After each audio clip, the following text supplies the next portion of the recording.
인터넷을 좀 다루시고 또 그곳에서 자료를 좀 찾으실 줄 아는 분이라면 한 번쯤은 언젠가 있었던 또 얘기가 됐던 사진 한 장을 기억하실 겁니다.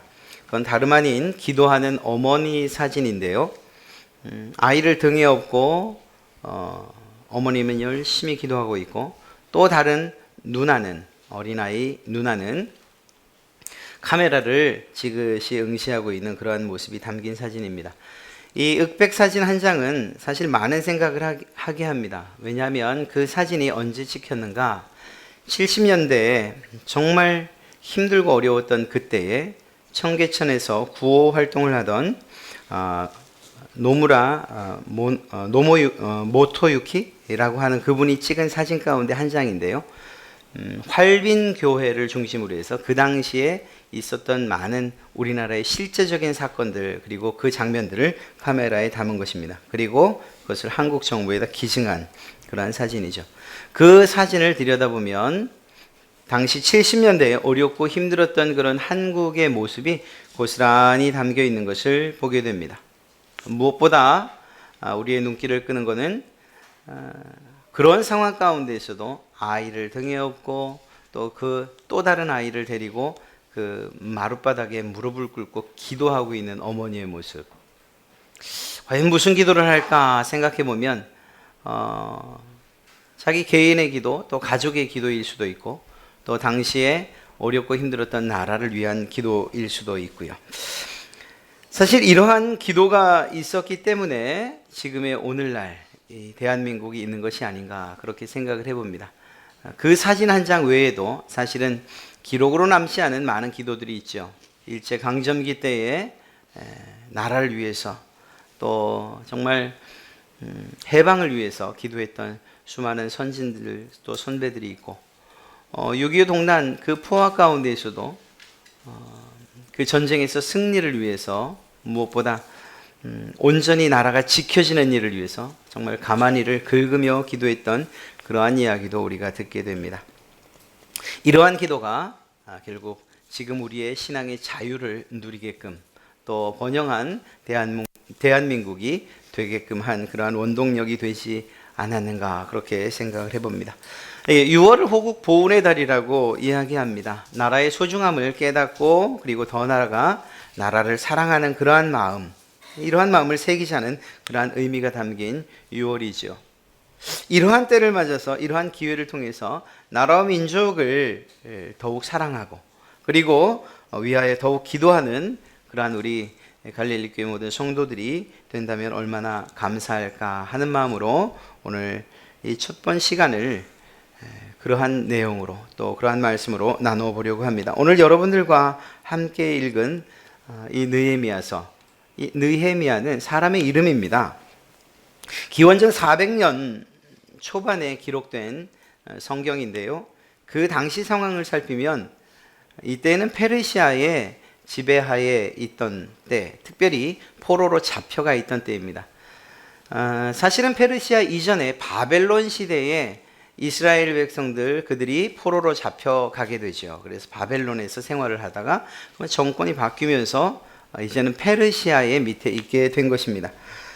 이 두 나라는 그 당시에 있어서 매우 강력한 나라라고 할 수 있는데 성향은 매우 틀립니다. 그래서 그 이전에 있었던 아수르나 바벨론 같은 경우에는 매우 아주 강포한 그 폭정이라고 할까요? 한번 점령을 하면 그 식민지가 아주 쑥대밭이 되도록 그렇게 만드는 그러한 잔인한 민족이었다고 보면, 페르시아는 오히려 그와 조금 다른 포용 정책, 혹은 좀 융화, 이렇게 얘기를 하면 될까요? 관용 정책이라고 이야기하면 될까요? 그래서 그들을 실제로 고향으로 돌려보내기도 하는 이러한 일들이 있습니다. 물론 그냥 돌려보내는 건 아닙니다. 분명히 너희는 페르시아에 속해 있다는 사실을 주지시키며 돌려보내죠. 그래도 어찌됐거나 모두 죽이거나 혹은 포로로 잡아와서 아주 강력함만을 이야기하는, 그리고 또 그렇게 정치하는 그런 나라는 아니었습니다. 그래서 실제로는 스룹바벨을 통해서 1차 귀환, 두 번째 에스라를 통해서 2차 귀환, 그리고 오늘 이 느헤미야와 함께 3차 귀환, 고향으로 돌아오는 일들이 있게 됩니다. 오늘 이 성경 느헤미야서에는 바로 이러한 느헤미야와 함께 했던 고향으로 돌아오는 이야기, 그리고 고향으로 돌아와서 이스라엘을, 예루살렘을 재건하는 이러한 이야기들이 담겨 있는, 매우 상세히 기록되어 있는 그러한 성경입니다.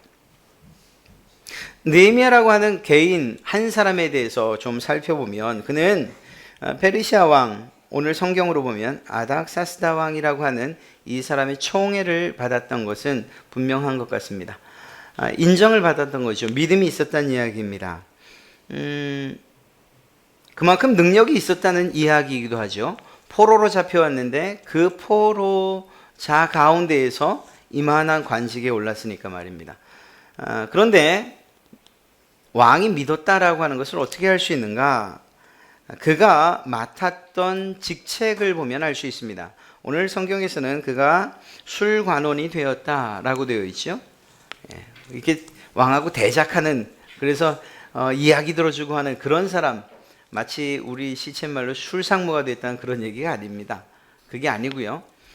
우리나라도 마찬가지지만 음식을 만들면 그것에 혹여 독이라도 들어있을까, 누가 암살하지 않을까, 독살하지 않을까 미리 먹어보는 사람, 정말 재수가 없으면 그냥 죽는 거죠. 마찬가지로 이 술에 관해서도 그러한 업무를 담당했던 것입니다. 그러니 정말 왕이 믿지 않고서야 그 일을 맡길 리가 없죠. 그런 면에서 신임을 얻었다고 이야기할 수 있는 것입니다. 왕이 독살되지 않도록 먼저 술 맛을 맛보는 것, 목숨을 내걸고 하는 그러한 일들. 자, 그만큼 왕의 신임을 얻었던 만큼 그는 부요한 삶과 그리고 편안한 삶을 살았을 것이 틀림없습니다. 그러던 어느 날 고향에서 소식을 듣게 되죠. 2절과 3절에 있는 말씀입니다. 내 형제들 가운데 하나인 하나니가 두어 사람과 함께 유다에서 내게 이르렀기로 내가 그 사로잡힘을 면하고 남아있는 유다와 예루살렘 사람들의 형편을 물은즉, 고향을 다녀온 그 형제에게 고향이 지금 어떻느냐? 그 대답이 이렇습니다. 내게 이르되 사로잡힘을 면하고 남아있는 자들이 그 지방 거기에서 큰 환난을 당하고 또 능욕을 당하고, 그리고 예루살렘 성은 허물어지고 성문들은 불탔습니다. 좋은 소식을 들었으면 얼마나 좋겠습니까? 그런데 그가 들었던 소식은 가슴이 무너지는 그러한 소리. 고향이 그렇게 정말 안정적이지 못하다는 이야기, 자기의 동족들이 고통과 고난을 받고 있다는 그러한 이야기를, 이러한 안타깝고 슬픈 소식을 듣게 된 것입니다. 사랑하는 여러분, 근간에 얼마나 힘들고 어려운 일들이 많이 일어납니까? 사회, 정치, 경제, 이런 어떤 한 분야를 딱 꼬집어서 말하지 않아도 어려웠기가 말로 할 수 없을 정도입니다. 경기가 안 좋아도 어쩌면 이렇게 안 좋냐 하는 그런 푸념 섞인 이야기들이 여기저기서 계속되고요. 그러다 보니 감언감축, 이건 옛날부터 있었던 일이고요. 사람들의 마음이 악해지고 또 강팍해져서 수법 혹은 그 잔인함, 이러한 것이 이로 말할 수 없을 정도로 심해진 그런 각종 범죄들이 많은 선량한 사람들을 두렵게 하기도 합니다. 가정 안에서도 폭력과 그리고 학대가 여전히 계속 되어지는데, 나이와 연령을, 나이 또 혹은 그 성별을 가리지 아니하고 일어나고 있죠. 한결같은 정치인들의 부패, 그리고 또 그들의 부조리에 대한 소식은 우리를 정말 진절머리 나게 하기까지 합니다. 도대체 희망이라고 볼 수 없는데, 또 그러다가 또 요즘 며칠 사이에 메르스라고 하는 그러한 질병 때문에 온 국민이 공포스러워하고 있습니다. 느헤미야가 들었던 고국의 슬픈 이야기, 사실은 그것 이상의 절망적인 이야기가 지금 우리가 사는 이 시대에 바로 여러분의 귀에 들리고 있다라는 것이죠. 그것을 경험하면서 지금 살고 있습니다. 지금 이 땅에서 말입니다. 이러한 때에, 이러한 느헤미야가 들었을 때의 그 절망적인 상황들을 우리도 이렇게 직면하고 있을 이때에 과연 우리가 어떻게 해야 하는가? 사실 느헤미야만 안타까운 고국의 소식을 들었겠습니까? 이 하난이라고 하는 이가 느헤미야에게만 이야기했겠습니까? 그 안타까운 이야기를 이 사람에게도 저 사람에게도, 그러면서 정말 많은 사람들이 고국의 현실을 알지 않았겠습니까? 그런데 어떤 이는 이러한 이야기에 대해서 전혀 나와 상관없는 이야기로 여겼을 것이고, 또 어떤 사람들은 나는 할 수 있는 일이 하나도 없어, 내가 들었다고 해서 도움이 될 만한 것이 없지, 내게 능력이 없지, 힘이 없지 라고 해서 스스로 포기하는 그러한 사람들도 있었을 것입니다. 이런 상황 가운데에서, 이런 가운데에서 결과적으로 느헤미야를 통해서 이스라엘의 재건이 시작되었고 그리고 완성되었다는 그 사실을 우리는 말씀을 통해 보면서 결국은 느헤미야 그 사람을 다시 한번 살펴볼 수밖에 없는 거죠. 왜 하나님은 그 많은 사람들 가운데서 이 느헤미야라고 하는 사람을 들어서 예루살렘과 이스라엘의 재건을 하도록 사용하셨는가? 만약 그것이 그러한 일들을 우리가 살펴보고 우리가 그 가운데서 깨달음을 얻을 수만 있다면, 비록 내가 힘이 없고 또 내게 능력이 없다 할지라도 그래도 하나님께서 우리를 사용하지 않으시겠는가? 무슨 일만 터지면 내가 이 나라를 떠나야지 하고 하는 그런 사람들과 다르게 그래도 내가 이 나라를 위해서 무엇인가 해야 될 것이 있지 않겠는가? 이러한 마음으로, 나라를 사랑하는 그러한 마음으로 이러한 문제 앞에 직면하지 않겠는가? 이러한 말씀을 통해 오늘 은혜를 나누고자 합니다. 느헤미야는 과연 고국의 소식을 들었을 때 어떤 모습으로 성경에 기록되어 있는가? 그때의 그 소식을 들은 느헤미야가 어떤 모습으로 기록되어 있는가를 봅시다. 울었다고 되어 있습니다. 수일 동안 울었다고 되어 있습니다. 그래도 그도 남자인데 남자가 눈물을 흘리기가 쉽겠습니까? 그런데 그것을 떠나서 그 소식을 들었을 때 그는 울 수밖에 없었다라는 것입니다. 사실 느헤미야는 말씀드렸던 것처럼 페르시아에서 잘 살고 있었습니다. 출세도 했고 좋은 지위도 누리며 살았습니다. 권세와 능력도 있었습니다. 부족한 것이 없었습니다. 조국에서 들려오는 그러한 소식이 안타깝기는 했을 것입니다. 그러나 그렇다고 해서 발벗고 나설 만한 그런 상황도 아니었고요. 체념하면서 살아도 누가 뭐라고 하지 않았을 것입니다. 사실 이 당시에 왕에게 자기의 사적인 용무와 또한 특별히 식민지화되어 있는 그러한 자기의 조국을 위해서 무엇인가 간청한다는 것, 이것은 어려운 일이죠. 쉬운 일은 아니죠. 위험스럽기도 한 일입니다. 그런 일을 할 이유가 없었다는 거예요. 그저 하루하루를 사는 것이 바쁘기에 잊을만도 했을 것입니다. 그런데 느헤미야가 그러지 않았다는 거예요. 그러지 않았다는 것입니다. 그는 자신의 민족과 또한 자신의 동족의 이야기를 들으며 그 아픔을 마음에 새겨 날마다 울었다는 것입니다. 사랑하는 성도 여러분, 우리에게도 이러한 아픔이 있어야 할 줄로 믿습니다.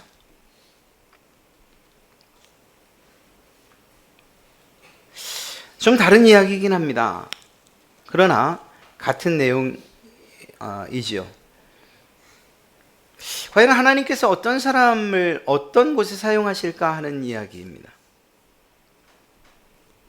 오늘 이러한 마음을 아파한다는 이러한 관점에서 볼 때에, 예를 들면 버림받은 아이들 그리고 고아들을 바라볼 때에 마음 아파하는 사람들, 그 사람들을 들어서 결국은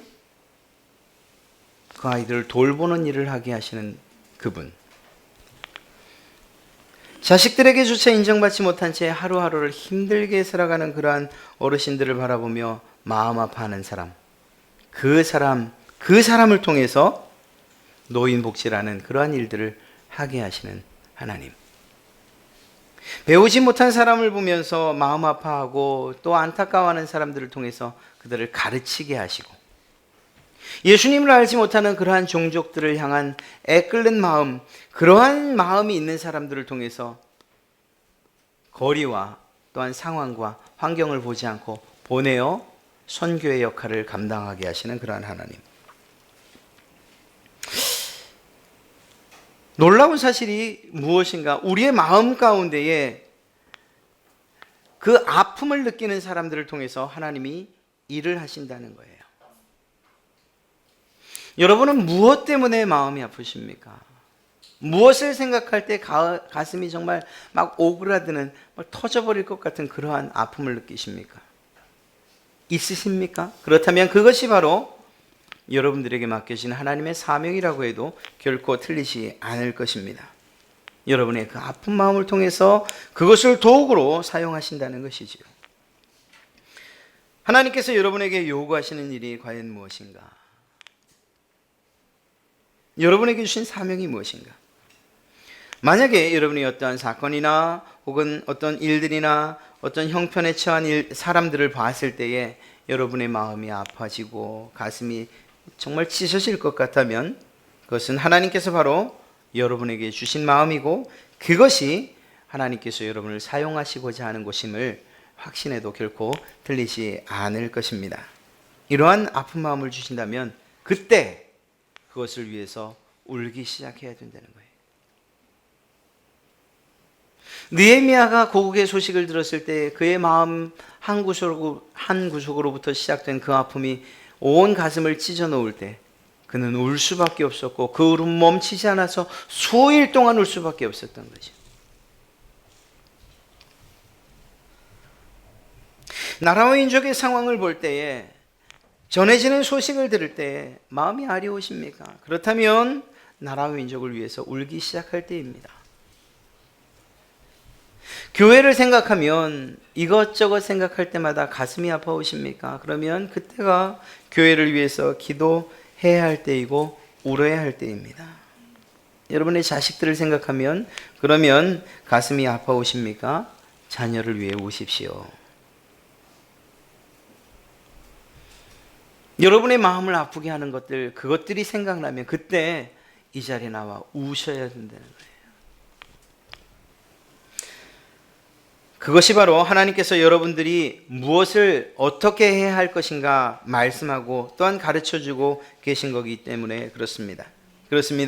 하나님은 오늘도 마음 아파하는 이들, 또 우는 이들을 찾고 계시고 또 그들을 통해 역사하신다는 것입니다. 사랑하는 성도 여러분, 아픈 마음이라는 것이 내가 갖겠다고 해서 생겨지는 것은 아니죠. 그러나 하나님께서 여러분 마음 가운데 혹여 이러한 생각들과 안타까운 마음, 아픈 마음들을 주신다면 그것을 그냥 느끼는 감정의 하나로 이렇게 스쳐 지나가지 마십시오. 하나님께서 그러한 마음을 통해서 여러분을 사용하시고자 하는 것으로 믿으시고, 오히려 그때부터 그 일을 위하여 또 그 마음을 가지고 울기 시작하셔야 된다는 것입니다. 하나님께서 사용하시는 사람들의 모습이 바로 그런 모습이고, 이러한 사람들을 통해서 하나님이 이 일들을 이루시고 하나님의 사명을 감당케 하시고 그리고 역사하시며 또한 여러분을 사용하실 것이라는 것입니다. 그리고 그 울음은 무엇으로 이어져야 됩니까? 바로 기도로 이어져야 된다는 것이죠. 느헤미야가 울었다라는 것은 그저 우는 것으로 끝난 것이 아닙니다. 그냥 안타까운 감정, 그 감정에 호소하는 것, 스스로 그 감정을 통해 위로받는 것으로 그치지 않았습니다. 그 감정은, 그 울음은 하나님을 향한 기도로 이어졌고, 그 기도가 너무 심각하여 금식하며 기도할 수밖에 없는 상황이 되어버리고 말았다는 것이죠. 그 기도의 내용이 매우 구체적이고, 오히려 우리가 기억하고 생각해야 될 것은 바로 이러한 기도의 내용이라고도 할 수 있습니다. 그가 어떻게 기도합니까? 그는 마땅히 기도해야 할 대상을 알고 기도하더라 하는 거예요. 잡혀온 지 수십 년이 지났건만 그러나 그럼에도 불구하고 자신의 기도의 대상이 바로 하나님이라는 사실을, 전능하신 하나님이라는 사실을, 크고 두려우신 하나님이라는 사실을 잊지 않고 있다는 거죠. 그래 그는 기도합니다. 이르되 하늘의 하나님 여호와 크고 두려우신 하나님이여. 페르시아와 또한 구 바벨론에서 이어져 내려온 신들이 얼마나 많았겠습니까? 그리고 그 땅에 살면서 그것에게 절하는 것, 그것은 그리 어려운 일도 아니었을 것입니다. 그러나 그 마음 가운데에는 여전히 하나님만이 참신이요 내 기도를 들으시고 또한 내 간구를 들으시는 그분이 하나님이라는 사실을, 그분 한 분이라는 사실을 잊지 않고 있는 그러한 느헤미야. 그는 온전히 하나님께 기도하고 있습니다. 땅에 있는 신에게 기도하는 것이 아니고 다른 사람들을 의식해 기도하는 것이 아니고 오직 하나님에게 기도하고 있다는 것입니다. 사랑하는 성도 여러분, 아무것도 할 수 없다고 느끼는 그 상황 하에서 여러분들은 누구에게 기도하십니까? 누굴 의지하십니까? 전화번호를 뒤져서 날 도와줄 만한 친구를 찾고 계십니까? 이 메르스가 난리라고 하는데 어디를 피해가면 그 위험으로부터 벗어날 수 있을까? 날마다 고민하십니까? 어렵고 힘들 때 우리 힘으로 무엇인가 해결할 수 없을 때 그것이 작든 크든 간에 그때 우리는 하나님을 찾을 수밖에 없고 하나님께 기도할 수밖에 없는 것이지요. 느헤미야처럼 크신 하나님, 권능의 하나님, 그리고 긍휼을 베푸시는 그 하나님께 우리는 기도해야 할 줄로 믿습니다. 다른 것을 찾지 마십시오. 마음에 아픔이 오고 긍휼한 마음이 생깁니까? 그렇다면 그것은 하나님께서 주신 마음이고 그 일을 이루기 위하신다면, 원하신다면 그러면 우리는 하나님께 기도해야 되는 것이죠. 그리고 그의 기도에서 주목해야 할 가장 중요한 기도가 그 다음에 이어집니다. 바로 자복하며 그 죄를 회개하며 기도하더라는 것이에요. 그런데 그 내용이 정말 이상해요. 그 내용을 보면 이게 도대체 느헤미야가 잘못해서 정말 잘못했다고 기도하는 것인가?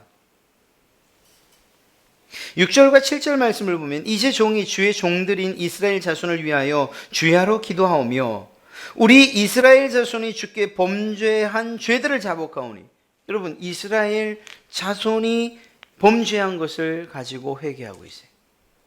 물론 그 뒤에 보면 나와 내 아버지의 집이 범죄하여 주를 향하여 크게 악을 행하여 라고 이야기하고 또한 기도하고 있기는 하지요. 그러나 한번 그 상황들을 살펴보면 사실 유다가 멸망당하고 바벨론에 잡혀간 것이 언제냐?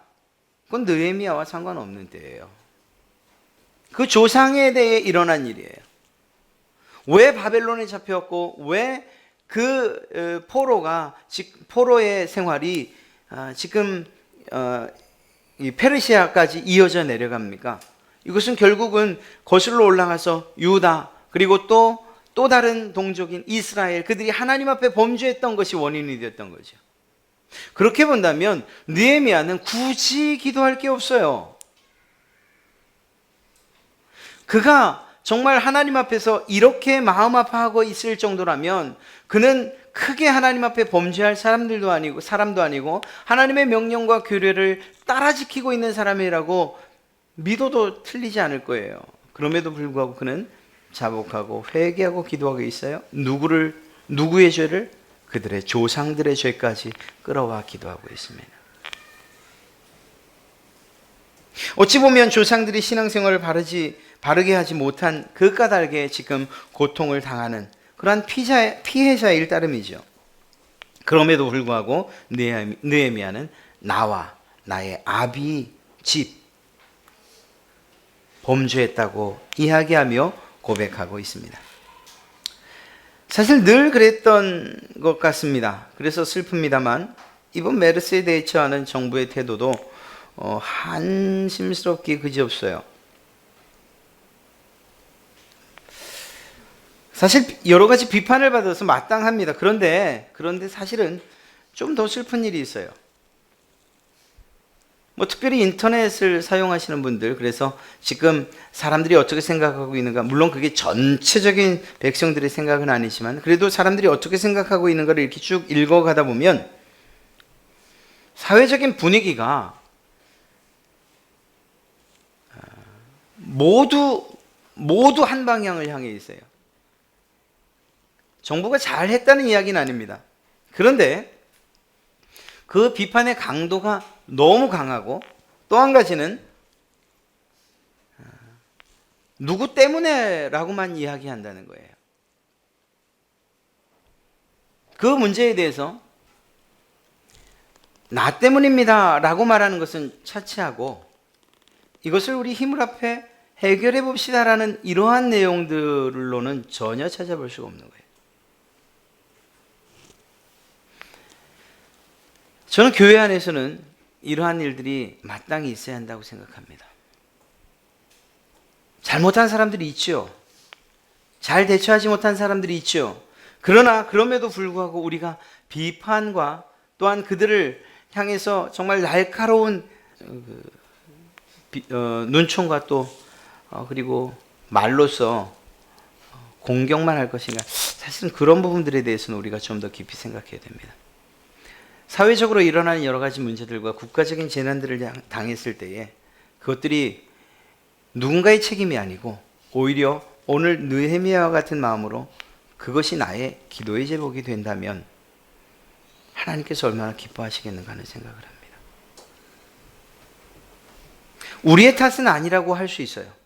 뭐 우리가 그것 뭐 낙타를 만난 적도 없고 또 거기 갔다 온 적도 없고 말입니다. 그럼에도 불구하고 그것이 이 땅 가운데서 일어나고 있는 현실이라면 그것이 나의 죄인 양, 또 내가 기도할 그러한 기도의 제목으로 여겨 마땅히 기도하는 것이 이것이 맞는 것 아니겠냐는 거죠. 여러분, 이러한 국가적인 문제들, 이것이 우리의 책임이 아니고 또 엄밀히 따지자면 결코 그럴 수 없습니다. 그러나 우리에게 필요한 것은, 하나님께서 요구하시는 것은 느헤미야가 드린 그러한 기도가 아니겠느냐 하는 것이죠.